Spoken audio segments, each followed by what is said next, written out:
Ambalmao assalamu alaikum ayaw bismillah vewa bambara kan malikura kunafunu kena sigira aw ka bi kunafunu la kuma ba do bena talike nunu de kan wulika jo fitne bara munu damne na mali jamana finitugu che fe wala saw ka se ka do kidal marala min kera kabri ku nyogon temele na be sina uni jadi jeklu mawni nyogon che munu bi wuli ko CSP bin tene kunafuni laba munu sorla kidal la halaya kan aminu lasi awma jemukan konnala Ali bi mali finitigu no ye famaw ye u ka wulika jo baaraw senfɛ min daminɛna alamisa tɛmɛlen n'o bɛnna novembre kalo tile 9 ma ka se jumadon ma novembre kalo tile 10 a yirala ka fɔ dugudennin dɔ n'a bɛ wele ko janke n'a filɛ nin ye lere o cercle kɔnɔna la u sera ka tigɛ kɛ siganamɔgɔ mɔgɔ damadɔw la an bɛn'o fɛnɛ tɛntɛn k'a lase aw ma jɛmukan kɔnɔna la bi kɛnɛya nasiraw fɛ fiɲɛ bana kura min ni ani sumaya bana bɔlen don n'a bɛ ka wele nanzarakan na ko maladie du dengue ni banakisɛ in kɛlen don ka wulikajɔ caman de kɛ min bɛ ka kɛ sababu ye ka maa caman de bana ni ka dɔw yɛrɛ nin bɔ Mali ani Burkina Faso jamana kan ninnu de bɛna kɛ aw ka kunnafoniw la kumaba dɔ ye min bɛɛ lajɛlen bɛna lase aw ma Mariam Traoré fɛ a y'aw bisimila.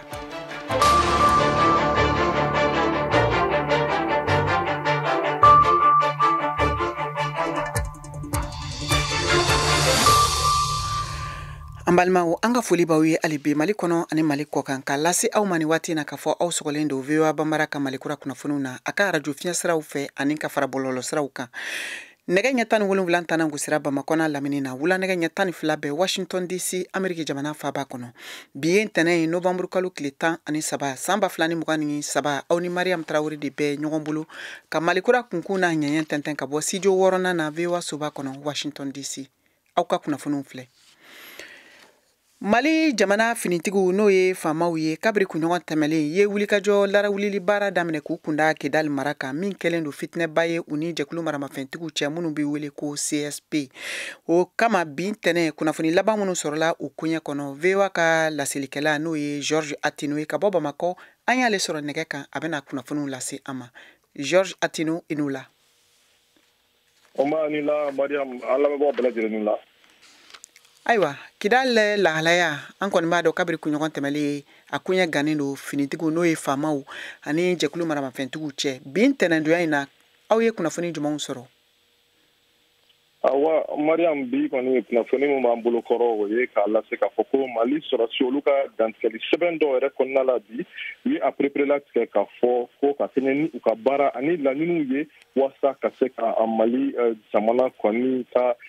fanga bɛɛ lajɛlen kɔni sigi a ɲɛma jamana fantan ani naani bɛɛ lajɛlen kɔnɔ ko u ye fɛɛrɛw kɔni tigɛ bi tɛnɛdon halisa ka taa ɲɛ ka se Kidal kɔni dugu kɔnɔna la wa ko ka kɛɲɛ ni o baaraw ye ko jan dɔw kɔni tun dalen don u ɲɛ k'u sera ka u daraki ka bɔ o janw kɔnɔ ani k'u bala ka taa ɲɛ ni u ka fɛɛrɛw ye walasa ka se ka don Kidal dugu kɔnɔna la hakili jiginna ka dɔn k'a fɔ ko nin dɔgɔkun furancɛ in yɛrɛ la ko kɛlɛw kɔni u tun bunnen don kosɛbɛ Mali sɔrɔsi ani CSP PSD kɛlɛcɛw ni ɲɔgɔn cɛ Kidal la mara kɔnɔna la nin waati la kɔni kɛlɛ taabolo jɔnjɔn o kɔni kunnafoniw bɛɛ lajɛlen kɔni olu sɔrɔli ka gɛlɛn kosɛbɛ nka dantigɛli sɛbɛn kɔni olu de bɛ ka bɔ fan fila bɛɛ lajɛlen fɛ CSP PSD olu fana tun ye a lase ka fɔ ko nin dɔgɔkun furancɛ na ko kɛlɛ tun bunnen olu ni Mali sɔrɔsiw ni ɲɔgɔn cɛ Kidal lamini na wa k'olu yɛrɛ tun ye sebaya dɔw sɔrɔ k'olu tun ye Mali sɔrɔsiw bali ka se ka don Kidal mara kɔnɔna la kabini Mali sɔrɔsiw kɔni olu tun ye fanga ta san 2020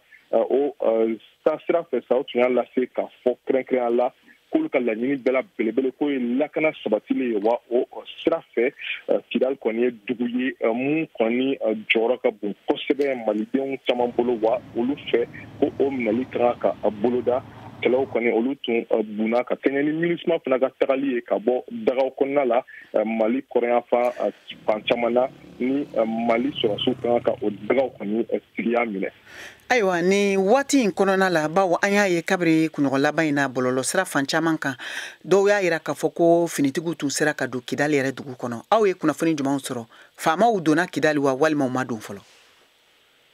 ni waati na kunnafoni minnu b'an bolo olu kɔni b'a jira k'a fɔ ko Mali sɔrɔsiw bala ka taa ɲɛ ni kɛlɛfɛrɛw ye ka se ka don Kidal dugu yɛrɛ kɔnɔna la hali n'o y'a sɔrɔ tiɲɛ don k'a fɔ k'u bɛ Kidal la mara kɔnɔna la nka mara ka bon o de la a tɛ se ka fɔ nin waati na ka diya k'a fɔ ko Mali sɔrɔsiw bɛ Kidal dugu yɛrɛ kɔnɔna la nka u y'a lase u ka dantigɛli sɛbɛn kɔnɔ k'olu bɛ ka taa ɲɛ ni kɛlɛfɛrɛw ye waasa ka se ka don Kidal dugu yɛrɛ kɔnɔna la.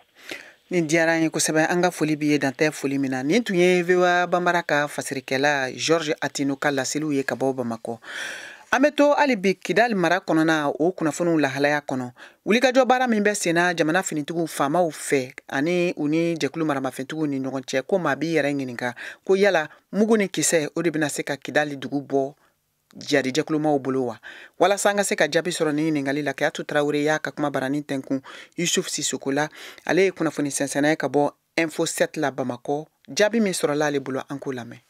Effectivement, Kibirido ani Karido, an ka golomasiri tabaw n'o ye diripa ye communiqué fila bila u bɛ ka progresser ka taa Kidal u ka o progression kɔnɔ ko u y'a jateminɛ k'a fɔ ko banbagaci ninnu k'u carila la ɲɛfɛ k'u bɔra ko u ye avancé caman de kɛ min bɛ u surunya u ka objectif ya ka don Kidal k'i sigi Kidal. Pourquoi Kidal ko in kɛlen bɛ kungo ye tan k'a kɛ jala ye k'a bila Mali marabagaw kunna kabini ATT tile la fo ka na se bi ma mun kama mun de bɛ Kidal. Kidal ko in kɔnɔ an bɛɛ de bɛ k'o ɲininkali k'a yɛrɛ la bi c'est-à-dire que souvent tu as l'impression que Kidal était Mali fait alors que Kidal est Mali yɔrɔ dɔ de depuis presque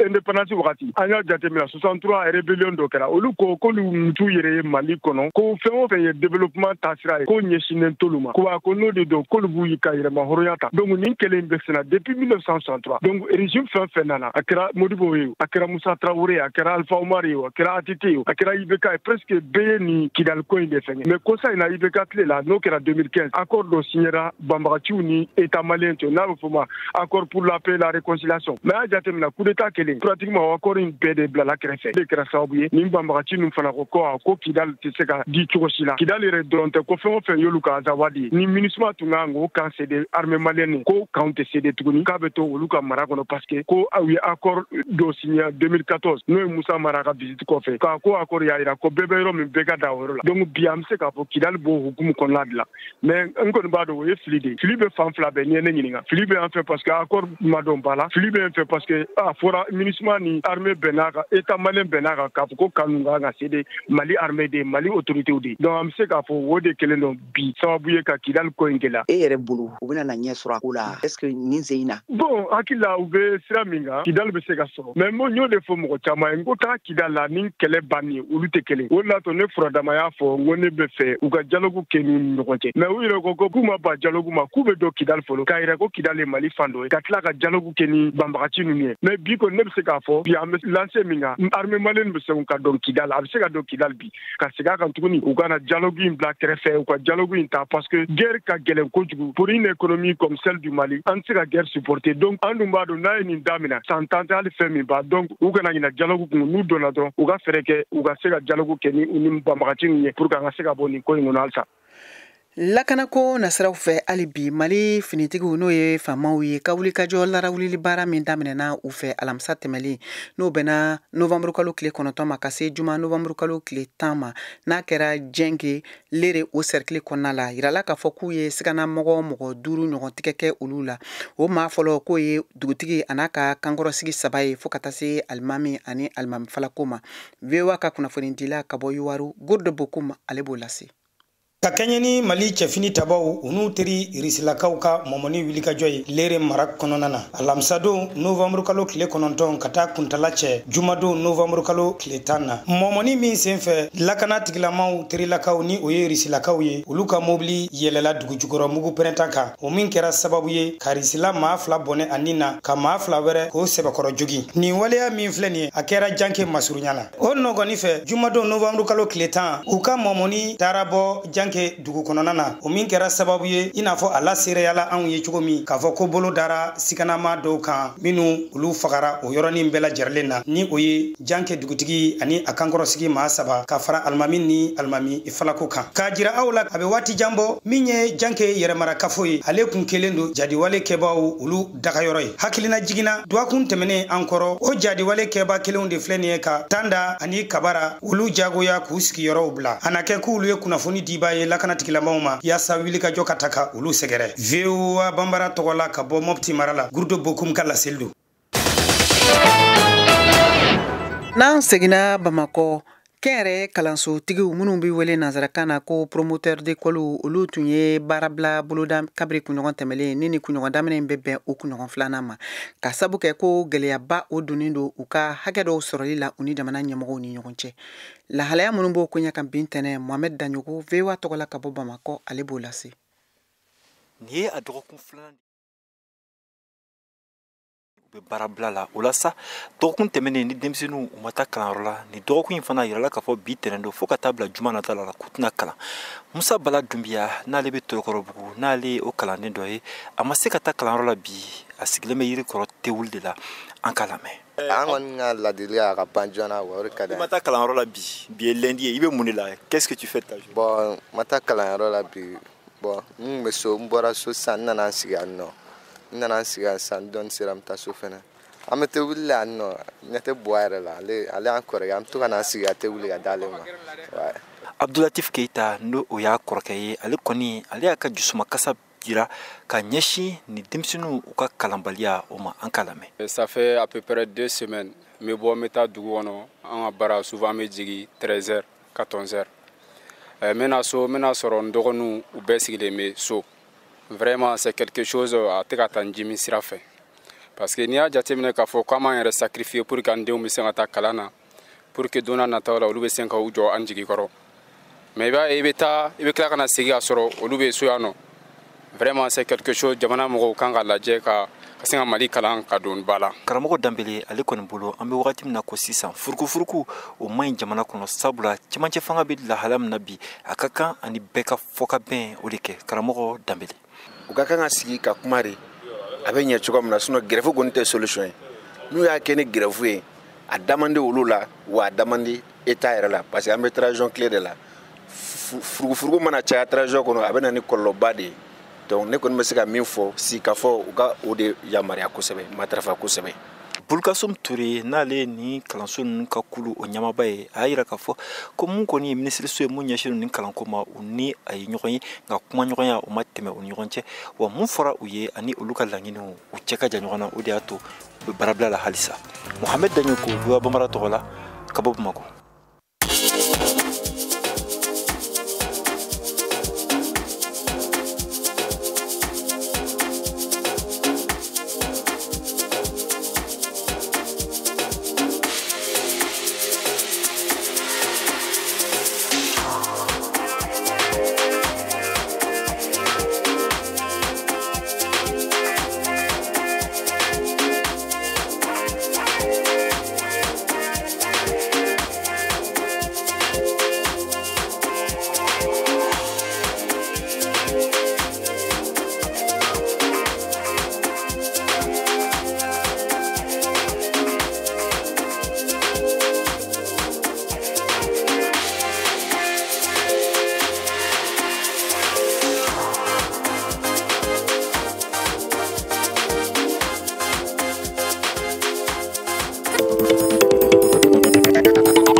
VOA Afrique ni VOA Afrique ye una adamadenw lafiyara kunnafoniko la. Ka segin kana aw ma kokura an ka foli ni tanni b'aw ye an b'a lase aw ma k'a fɔ aw bɛ ka VOA Bambara ka Malikura kunnafoniw lamɛn nin waati in na a ka radio fiɲɛ siraw fɛ. Bamakɔ n'a lamini ye fiɲɛ turukala 102 o fiɲɛ sira ye. Bugunikaw b'an sɔrɔ radio Kumase ka 92 fiɲɛ sira kan. Fɛn min ye Koro ani Bayangarala lamini ye aw b'an sɔrɔ radio Orona ka 93 ani tomi 2 Gawo fiɲɛ turukala 106.1 Tumutu o ye 93.3 Abidjankaw aw b'an sɔrɔ 99 fiɲɛ sira fɛ Wagadugu 102.4 aw bɛ se k'an sɔrɔ VOA ka bɔlɔlɔ siraba kan www.voabambara.com walima aw bɛ se k'aw sɔgɔ an ka page Facebook YouTube ani Instagram na VOA Bambara. Malikura kunnafoniw bɛ ka lase Mariam Traoré fɛ ka bɔ studio 6nan na VOA soba kɔnɔ Washington DC.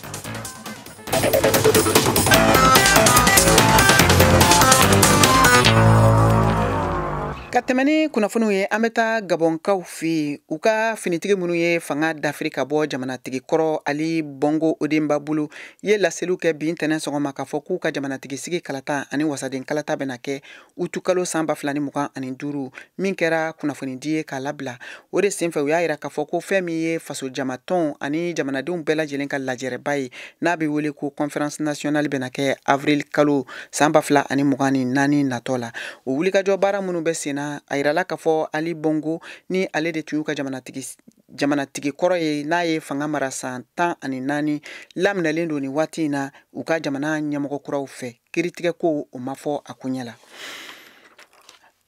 An bɛ tɛmɛ ni kunnafoniw ye hali bi kɛnɛya nasiraw fɛ sumaya bana kura min ni a wulilen don farafinna tilibiyanfan jamanaw kan n'o ye Mali ni Burkina Faso ye n'a bɛ wele nanzarakan na ko la maladie du dengue. Bamako ni bana kofɔlen in kelen don ka maa camanw de minɛ min y'a to dɔgɔtɔrɔso olu kɔni kɔnɔna falenba don ni waati in na. VOA ka kunnafonidila Abiba Nankon Traoré ale ye sɛgɛsɛgɛliw kɛ a kuɲɛ kan. A ye kuma di Dr Sise Mokhtar Ousseini ma. Dɔgɔtɔrɔso min n'a bɛ wele ko Polyclinique Notre Santé Banangabugu la Sema na Falajɛ ale ye o dɔgɔtɔrɔ ye bɛɛ a fɔ an ye bana in bɛ mɔgɔw minɛ cogo min na an k'o lamɛn. Ka sabu kɛ banakɛkura bɔlen min bɛ wele ko dengbana o min ɲɔɲalen don Mali fan bɛɛ la o min ye bana ye min bɛ sɔrɔ sosomuso ka kinda fɛ wa a bɛ se ka dankari min na ni banabagatɔ ma taa lapitaniso la a waati la o sira de la an ka bi gɛrɛn bɛ taa n'an ye lapitaniso min bɛ wele ko Polyclinique Notre Santé n'ale dagalen filɛ nin ye Banangabugu Sema na sigida 6nan la Bamakɔ. Dr Sise Mokhtar Ousseini ale sɔnna k'an ka ɲininkaliw jaabi. Dengue c'est une maladie virale, c'est-à-dire que bana de don min bɛ sɔrɔ virus de fɛ virus min don soso kinda de b'a lase mɔgɔ ma o de la mɔgɔ caman b'a ni palu sanga ɲɔgɔn na barisa a sɔrɔ togo a n'a manifestation ni palu ka surun ɲɔgɔn na kosɛbɛ. Walasa ka danfara dɔɔni nɔgɔya dengbana ni sumaya bana ni ɲɔgɔn cɛ n'o ye bana min bɛ kɛ yɔrɔ kelen na wa u bɛ kɛnɛya tagamasiyɛn kelen yira ɲininikɛlaw ye taamasiyɛn damadama yira minnu dɔɔni ka nɔgɔn. Dr Sise b'a sabati. Virus min don a virus bɛ fo suguya 4 a bɛ se ka dépend virus min y'i sɔrɔ manifestation bɛ se ka lié o la non seulement soso de b'a di et une fois que soso kelen infectera ni dengue virus ye fo ka taa fɔ o soso ni sara ces moustiques là sont en mesure de transmettre la maladie. Ale bana ni manifestation ni palu bɛɛ ye kelen en tout cas a daminɛ la farikalaya b'a la fɔnɔ b'a la kolotuguda dimiw b'a la kɔnɔdimi bɛ se ka y'a la dɔw yɛrɛ fana bɛ yen kurukurunin bɛ se ka bɔ u fari la a phase grave fana bɛ yen a bɛ fɔ de ma ko dengue hémorragique o la jelibɔn fana bɛ fara symptômes fɔlɔ minnu kan donc o jelibɔn na a bɛ se ka kɛ jeli bɛ bɔ nun fɛ a bɛ bɔ da fɛ walima jeli bɛ se ka jigin hali kɔnɔbara kɔnɔna la o forme ni ale ma ca kosɛbɛ mais ale de ka jugu kosɛbɛ parce que o forme ça peut engager le pronostic vital du patient à court terme. Dengue particularité wɛrɛ ye jumɛn ye traitement spécifique t'a la i b'a fɔ an bɛ palu dɔn cogo min na kinini bɛ palu furakɛ o traitement nin bɛ virusi ban o tɛ. Dugubaw i n'a fɔ togodaw la dengue bana ka ca ni tɔw ye Dr Sise Mokhtar Ousseini. Maintenant i b'a dɔn cogo di ko dengue de don walima palu de don laboratoire kelen dɔrɔn de bɛ se k'o déterminer c'est-à-dire ni jeli sera labo la olu de bɛ se k'a farafasiya k'a fɔ palu de don effectivement dengue de min ni palu ka surun ɲɔgɔn na kosɛbɛ a man teli ka dankari kɛ ɲɛnɛmaya la kiyɔrɔma 100 dengue bɛ mɔgɔ minnu minɛ 70 i b'a sɔrɔ olu yɛrɛ foyi t'u la dengue b'u la nka kunkolo t'u dimi fari tɛ kalaya mɔgɔ tɔ minnu fana bɛ symptôme kɛ a man teli ka dankari u ka ɲɛnɛmaya la mais n'a sɔrɔ forme grave de don a caman na a tigi bɛ se ka bɔ a la. Banabagatɔ dɔ min kɛnɛyara dengue bana la ye seereya kɛ. Ne tɔgɔ Umu Sila a daminɛna ni grippe de ani farikalaya ani fɔnɔ mais n taara dɔgɔtɔrɔso la ka analyse kɛ o y'a yira na ko bana in bɛ na n ye traitement daminɛ bi kɔni alhamdulilayi. Dengue bana bɛ se ka kunbɛn cogo di? Pour que k'i yɛrɛ tanga dengue ma o ni palu tangacogo bɛɛ ye kelen c'est-à-dire a fɔlɔfɔlɔ fo mɔgɔw k'a dɔn f'u ka si sange sulen kɔrɔ ani i ka sokɔnɔna na i ka environnement olu ka jɛya jinɔgɔw botolijiw fɛn fɛn b'a to soso be caya sigida la olu bɛɛ kan ka éviter. Ni ne be dan sigi an ka bi gɛrɛn na min lasera aw ma Abiba Nango Traoré fɛ Bamakɔ VOA Bambara. Aw de bɛ kunnafoni mɔlen sɛnsɛnlen di anw ma bamanankan na. VOA Afrique filɛ nin ye 102 fiɲɛ sira kan Bamako Mali la. Ka ikaw fe ni sumaya bana kura ye n'o ye deng bana ye bɛɛ ka se mɔgɔ caman fɛnɛ ma sɛgɛsɛgɛliw y'a yira k'a fɔ an bɛ don min na komi bi maa camanw de bɛ yen minnu kɛlen don ka degun sɔrɔ ka sabu kɛ nin bana kofɔlen ye. Isa Bacili VOA Bambara tɔgɔla ka bɔ Kayi. Madame Sissoko Masako dengi n'a bɛ wele ko banaba mun yɛrɛ don? O dengi bana ye bamanankan na an b'a fɔ ko sumayaba. Bana ni a kɛ komi an ka sumaya tɔw bɛ cogo min na mais ale kolo ka gɛlɛn a bɛ mɔgɔ minɛ cogo min na ani sumaya minɛ cogo o danfara b'u ni ɲɔgɔn cɛ dɔɔnin. A yɛrɛ sumaya furakɛli tile 3 a mɛnnen bɛ tile 5 i b'o kɛ k'a ban ale farigan tɛ taa. Ale bana n'a y'i minɛ i fari bɛ kalaya i fari yɔrɔ bɛɛ b'i dimi i kunkolo b'i dimi i senkuruba kolotugulan ninnu olu fana b'i dimi. Ale bɛ mɔgɔ minɛ ten tɔ caman b'a ye n'a y'o minɛ a b'u kɔnɔ ko sumaya de don u b'a sumaya furakɛ. Ayiwa mun yɛrɛ de b'a sababuya maaw la? Bana ni soso de ye bana bila mɔgɔ la mais soso min don mɔgɔ kana sira ani an ye soso min bɛ an kin sufɛ kelen tɛ dɛ ale ye soso ye finman ni jɛman dɔw b'a ko yɛrɛ sosoni dɔw b'a ko muruntinin mais ale ye finman ni jɛman de ani soso min bɛ sumaya bila na a n'o tɛ kelen ye. Bana ye soso yɛrɛ sosoni de b'a bila mɔgɔ la finman ni jɛman de. Ne sɔrɔ ni banakisɛ b'o soso in na dɔrɔn o bɛ kɛ sababu ye a bɛ se k'a bila mɔgɔ la. N'a bɛ ne la ani n'a bɛ e la est ce que n'an gɛrɛla ɲɔgɔn na o b'a to a bɛ ne minɛ ten wa? N'a ye mɔgɔ minɛ k'a kɛ i n'a fɔ bana tɔ ninnu Ebola ninnu ni Covid ninnu ko n'a y'i minɛ k'a bɛ ne minɛ ayi fo soso ka e kin ni soso y'e kin sisan nɔ o la soso ka tila ka n'e kin sisan nɔ o la ne bɛ se ka sɔrɔ mais k'a fɔ k'an gɛrɛla ɲɔgɔn na dun fana ayi o la ale kɔni an tangala ye kɔni soso in de bɛ kɛ sababu ye ka yɛlɛma mɔgɔ fɛ. A bɛ furakɛ wa? Bana in bɛ furakɛ fo ka ban pewu n'i kɔnna a ma parce que an ka ladalako ye min ye ni bana y'a minɛ an tɛ kɔn ka taa dɔgɔtɔrɔso la joona an b'a fɔ ni fari mana kalaya an b'a fɔ ko an bɛ paracetamol ta min b'an fari sumaya ou bien an bɛ taa sosonin ta min b'an fari sumaya mais a ka kan an ka se dɔgɔtɔrɔso la an k'a dɔn joona n'an sɔnna ni taamasiyɛn ninnu na an ka se dɔgɔtɔrɔso la joona walasa ka se ka sɛgɛsɛgɛli kɛ k'a dɔn sumayaba in de don ou an ka sumaya kɔrɔlen de don n'o y'an ka palu an b'a fɔ an ka tubabukan na ko palu sinon bana in bɛ furakɛ ni kɔnna ma joona bana in bɛ furakɛ. Est-ce que ni maa ye ten cogo la i bɛ se k'a fɔ ko banaba in bɛ a la?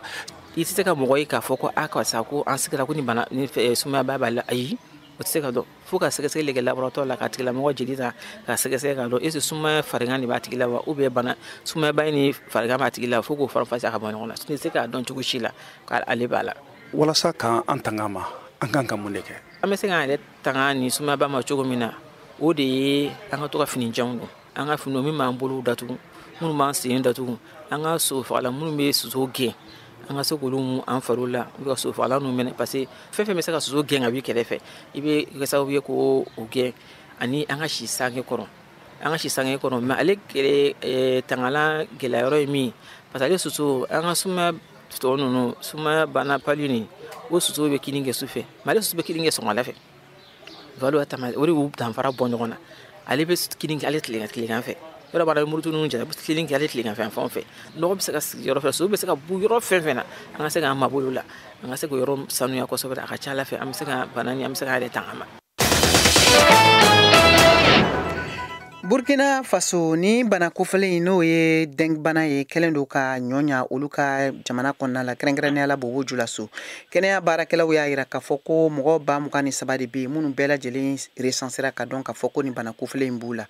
maa minnu bɛ dɔgɔtɔrɔso la o ye mɔgɔ 1000 ni mɔgɔ 900 ye mɔgɔ 100 ani mɔgɔ 62 olu de ni bɔnɛna ka sabu kɛ deng bana ye. Alidu Wedrago VOA Bambara tɔgɔla ka bɔ Bobo Dioulasso b'an bolo nɛgɛ kan ale fɛnɛ bɛna kana walawalali kɛ an ye a ye kunnafoni minnu sɔrɔ. Alidu Enula ayiwa deng bana Bobo Dioulasso a kunya bɛ cogo di an y'a mɛn ka fɔ a juguyalenba do ye wala madame deng bana yɛrɛ kɛra anw bolo sisan kasara ye ayi an faamuya tɛmɛ ayi an ka lɔnta tɛmɛ ayi mɔgɔ hakɛya min fɔ ten o tun kalo o tun ye ka dan nin kalo ni tile 7 ye bi yɛrɛ anw ni kɛnɛyaso ɲɛmɔgɔbaw ye baro kɛ mɔgɔ mun bana nin ta Burukina ka ban a kɛra sisan mɔgɔ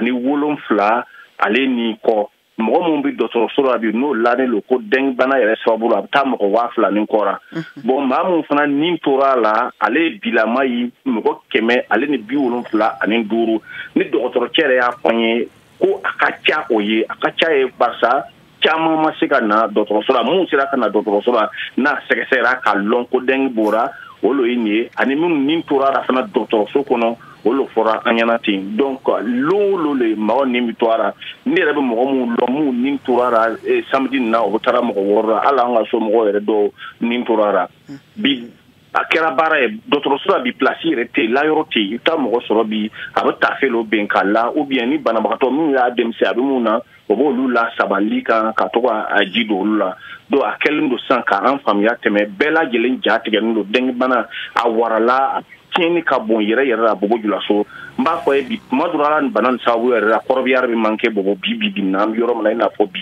kaburutu bɛɛ lajɛlen falen don donc a kɛlen don jatigɛ ye bɛɛ lajɛlen ma bi donc sisan yɛrɛ a y'olu kɔnɔ mɔgɔw kɛlen don ka sigi ka n'o wele ka kuma a bɛ se ka nɔgɔya cogo min na an b'o fɔ et puis dɔgɔtɔrɔcɛ y'a fɔ an ye ko san tora nin wagati b'a sɔrɔ a bɛ jigira nka hali an bɛ yɔrɔ min na bi i n'a fɔ wagati min a tɛ jigira a bɛ kan ka yɛlɛ ka taale.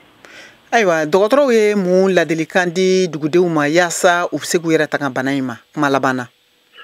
O ye ladilikan mun di ni bɛɛ lajɛlen b'a kɛra o y'a yira n na k'a fɔ ko ji tɔtɔ minnu bɛ se ka to pinew kɔnɔ bɔtuw kɔnɔ walisa ni mɔgɔ yɛrɛ minɛn ko ka ban o bɛ ji bila sow kɔnɔ ko an k'olu bɛɛ lajɛlen bɔ an ka kɛtaw ra ani barikon yɛrɛ bila n'o n'a dayɛlɛn n'o tɛ an k'o an ka kɛtaw ra sosofila minnu bɛ yen minnu bɛ mana ni wagati dɔ sera ten ni fitiri bɛ fɛ ka don ni dibi bɛ fɛ ka don u ka mana ka bila sow yɔrɔ bɛɛ ani terasiw yɔrɔ bɛɛ kan dɔw bɛ yen min bɛ komi tulu an bɛ o mɔ anw fari la ni denmisɛnw fari la ko mɔgɔw ka fanijanw don c'est-à-dire i sigi n'o yɔrɔ yɔrɔ tile fɛ lo fo sosofila ka k'aw kɔrɔ ou bien f'i k'i yɛrɛ mɔ n'o tɛ an bɔ ka gɛlɛ a ko nin na.